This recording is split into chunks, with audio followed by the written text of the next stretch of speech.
Which of the following is a secondary cause of headache? Medication overuse headache ആണ് ഒരു secondary cause of headache എന്ന് പറയുന്നത്. Medicines ഇങ്ങനെ use ചെയ്ത് ആ ഹെഡേക്കിനെയാണ് secondary cause of headache, medication overuse headache. Primary headache എന്ന് പറയുന്നത് മെയിൻ ഡിസോർഡർ, എസ്പെഷ്യലി ഒരു കോസൊന്നുമില്ല. Example migraine, tension type headache, trigeminal autonomic സെപ്പാൾജിയ.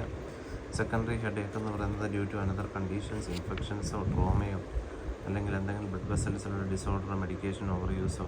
Why medication overuse headache is secondary? Occurs in patient with a pre-existing primary headache disorder like migraine or tension type headache.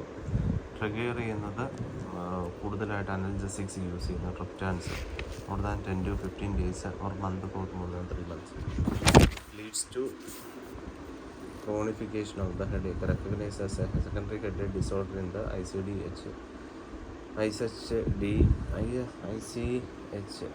classification by other option. Migraine എന്ന് പറയുന്നത് primary headache ആണ്. Tension type headache primary ആണ്. Trigeminal autonomic സെപ്പാൾജിയ primary headache ആണ്. Includes cluster headache, SUNCT. Ultra short medication overuse headache ആണ് secondary cos. അടുത്ത ക്വസ്റ്റ്യനാണ്. A 32-year-old man present with a history of recurrent jaundice under or the past or the previous decade. Family history facial grimacing under which of the following is a clue to the diagnosis? Fleischer rings in the cornea. Wilson's disease.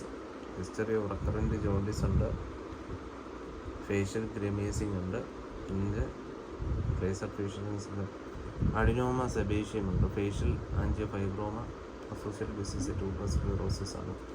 എറിത്തിമ nodosum ഉണ്ട്. Sarcoidosis, TB, inflammatory bowel disease, painful red nodules എന്ന് പറയാം. Kayser Fleischer rings എന്ന് പറഞ്ഞാൽ golden brown corneal rings ആണ്. Wilson's disease. Osler നോഡുണ്ട്.